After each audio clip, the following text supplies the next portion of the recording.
was a team leader, and we couldn't get the car into the gallery. So I don't think we could even get the Fiat 500 in. And yet, how would a designer of a building know that that's what you wanted? A very difficult and interesting question when you've got all these other agendas piling in from the client. I think it was in the end, it was the design of the doors and the row of pillars outside on the street to stop people driving cars on the pavement that prevented it. It was going to cost about £5,000 just to get the car inside. Well, you lot wouldn't like it very much. I mean, what could you buy for £5,000 for student support? Quite a lot of computers, for instance. You wouldn't like it if we were spending £5,000, that sort of thing.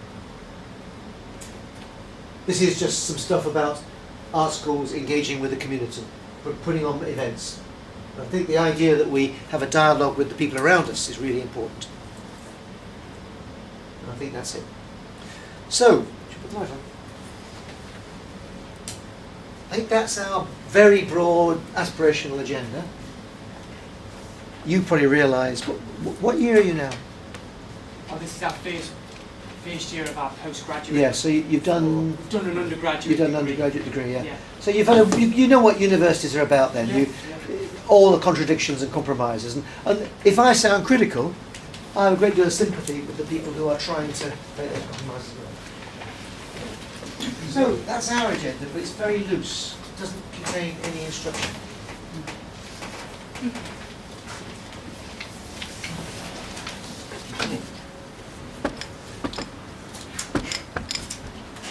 Perhaps it's just putting a slight addition in a sense in that the same principles apply exactly to areas that might not have been an example there in visual terms, which is also perhaps an indicator of a lack in terms of the current what the university or the institute provides in terms of appropriate spaces and places. And my example would be in terms of when is a room a studio, and when is it a studio, and when is it a room? So if we look at, for instance, the provision of a filming studio, yeah, there's a kind of mentality that says actually a film studio is just a room full of specialist equipment. Well, actually, it's not. It's about total function. And one of the key things that Chris was talking about is how you get it's a community experience. It's a team experience. It's an interactive experience. So the spaces have to be designed for high levels of interactivity. I'm not being directed on the direction, but what I'm trying to indicate is that the kind of principles that apply to design studios and exhibition spaces and places, how they function in general, apply to any kind of apply just as equally to, if you like, invisible processes that could be invisible. So if you look at things like a newsroom connected to a filming studio, how does that have to work to produce, as it were, an end result, which is actually the result of a group of people working in a particular way, not necessarily a specified space to do a specified thing. So it's really kind of important to keep that in mind. One example is we once took a studio to Hong Kong for an exhibition in Hong Kong, which was basically we took a 3-camera studio there, and we replicated a 3-camera studio on the top of a hotel in a goldfish bowl. And the idea was that you could actually take that function anywhere, because the function wasn't specific to the space, the function was specific to the activities that the people were doing there. And what you have to meet is that function and not, a space specification. And often we just ask for, give us the spec for this, Yeah. and do you know what I mean? It's like a kind of spectrum thing rather than a sort of. So, But it's an interesting issue, because sometimes we prevent things happening just by imagining a kind of high level of simplicity for instance, how much would it transform this room if you had a bit more individual control of the lights? yeah. So Yeah. it seems very simple. And why have we got a carpet on the floor? just prevents flexibility. And you can't do anything in here that would not like to have carpet there. Carpet kind of starts to dominate the room rather than the spatial quality of the room. I mean, take one step. I was doodling just before. Well, I was not while Christmas, but I think while I was away.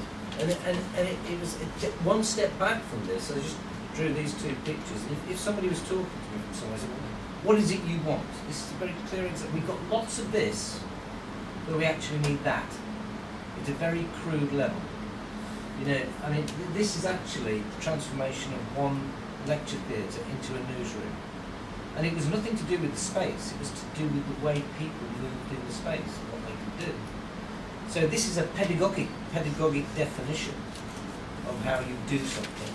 And this is a functional. Or a classical pedagogy. Classical, An old-fashioned sorry, pedagogy. yeah, That's right. Yeah. But I mean, what the discourse is that we're locked in that dynamic, that discourse of classical pedagogic and that definition against other kinds of definitions that are more flexible, more loose, and more to do with people interacting as opposed to people receiving a kind of knowledge base. Yeah, no, I mean, your room here, though it's got a carpet, the other lighting is not clear. Actually, it's a step away from what you'd see in a lot of the spaces in the institution.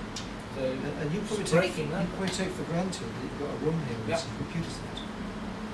But every time someone sets up a room like this, which is a kind of specialist space for a course group, you have to fight a battle. Because universities are computers, computer suite. Seminar room. You know. The idea of an integrated workspace is very hard to understand when you're used to thinking about it. So if you're ever an architect doing a job for an organisation like that, you actually have this kind of multiple stakeholder problem. If folks like Jeff and I, we've got very strong ideas about what we want, which often isn't a palace, actually, for as simple as More like like. a hangar. Yeah, that's right, yeah. And then you get all kinds of people who've got an agenda which says, whether it's wanting a particular kind of carpet, or wanting to conform to the same furniture that we've got in every other room, or computers only live in certain kinds of rooms.